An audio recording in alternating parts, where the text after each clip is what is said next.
nakikita kami. Hindi, eto, I'm speaking for all the vloggers, whether Adso, Pinklawan, wala kayong pakialam. Bakit? Hindi nyo pera ito, pera namin to, pati pera namin gusto niyo kunin. Kinuha nyo na nga yung pera ng bayan natin, pati ba naman pera namin, gusto nyo pa?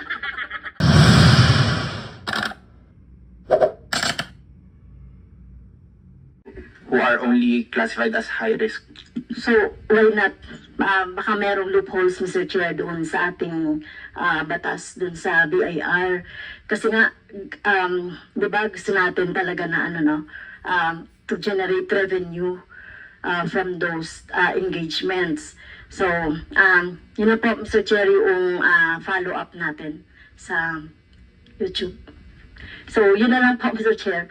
Baka in our in aid of legislation, we have to review yung sinasabi ng ating BIR resource person na wala doon sa kanilang mandate, no, yung talagang regular ba or random lang yung kanilang pag-investigate and monitoring, Mr. Chair.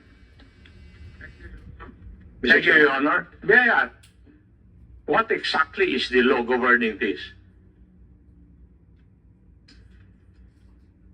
Mr. Chair, the tax code as amended and our implementing rules and regulations, or the revenue regulations, Mr. Chair. Are you aware of Revenue Memorandum Circular Number 97-2021? Yes, Mr. Chair. O hindi po ba yun yung, ano po ba ang title ng Memorandum Circular na yun? Mr. Chair, taxation of any income received by social media influencers. So it's very specific na ito ang kwan. Sinusunod po ng BIR Yes, Mr. Chair. vis-a-vis tax payments of social media influencers. Yes, Mr. Chair. Now, may I know if you have been implementing this since 2021? Yes, Mr. Chair. Could you please submit to this committee a report of how many social media influencers have been taxed by BIR? Yes, Mr. Chair. We will submit, Mr. Chair. Thank you. Any other questions? Mr. Chair, Yes. just a clarification again sa YouTube. No? Paano nagkakaroon ng monetization? It may require number of views, shares, hours. Please educate us. How do they monetize that? Thank you, Mr. Chair. So, let me just share some of the requirements for the YouTube Partnership Program. So, number one, definitely the first is to follow the YouTube channel monetization policies. Some of it I've provided. In terms of technical eligibility, so the requirement is, number one, get 1,000 subscribers with 4,000 valid public watch hours in the last 12 months. So again, 1,000 subscribers with 4,000 valid public watch hours in the last 12 months. Okay, question. So, assuming I put up my own YouTube channel, is that what you call it? Yes, sir, Mr. Chair. And then I must have, 1,000 subscribers That's the first step. and 4,000 hours of 4,000 valid public watch hours. And when we say this, Mr. Chair, kasi for example, if your watch hours are bots, then that would not be a valid public watch hour. If you're trying to game the system, would you be able to determine whether these are bots or not? so YouTube would have the necessary technical capabilities. So you have that technical capability. Yes, Mr. Chair. Okay, ang tanong, next question, ano naman ang accountability, halimbawa, ng YouTube? Assuming that your channel is being used as a purveyor of fake news, and then you discover that merong anong accountability ng platform? So, Mr. Chair, again, I guess depends on the jurisdiction that would be concerned.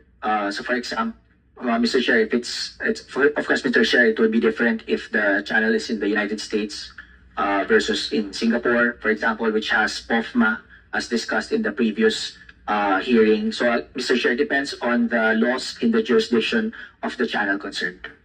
And it's like, it's as if you're saying that we're helpless in trying to to impose accountability to the platform kapag ka ito ay abroad, no? No, Mr. Chair, no naman. I'll give an example, Mr. Chair. The Philippines passed a law against OSAIC, expanded OSAIC law. And on the expanded OSAIC law, there are specific platform obligations on that law. And so in that specific expanded OSAIC law, it imposes liability and accountability on the platforms that could host OSAIC content. Okay. For those companies that advertise sa YouTube, no, do they pay you? Do they pay YouTube? They pay YouTube, the platform operator. Yes, sir. Yes, They Mr. do. Chair. Yes, So sir. assuming a company of Congressman Marcoleta advertises in your platform, they should pay you. They must pay you. Yes, Mr. Chair. And do you pay taxes for that? So Google as a company, so of course the mother company, Google LLC. So every Google entity pays the proper taxes in the jurisdiction where it operates. So in that case, you're paying taxes to the BIR. For every Google entity, it pays the taxes, the correct legal taxes in the country. So for the Philippines, Yes or no? Yes, Yes, no. yes. Yes, you're paying. So you have records of tax payments to our BIR. yes. Okay, BIR, is that true? Can you monitor how many ads that the platform actually gains? Beside you,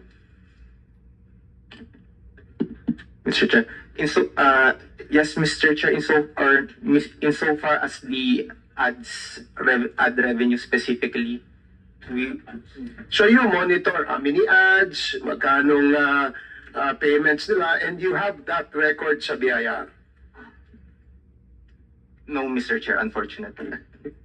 Paano yun? Yes, sige, attorney. Yes. Mr. Chair, just to clarify, so Google, the entities in the Philippines, Google Philippines, and other entities in the Philippines, they do not own nor operate the YouTube platform. And so that's why the taxes that we pay to the BIR are the ones only proper to the local entities, so not the advertising. So the advertising is done not by the platform is not operated by the local entity. But you make money out of the ads that are being shown in the channel, right? Sa platform nyo. Google LLC does. Yes, The- just my example is that when, let's say, the company of Congressman Marcoleta magkaroon ng ads sa inyo, he has to pay you. Mr. Chair, not Google Philippines, not Google Philippines. So who does he pay? Mr. Chair, that's a very legitimate area of inquiry, but that's a different matter altogether. No, Mr. Chair, with all due respect to my... abusive platforms. With all due respect to my senator,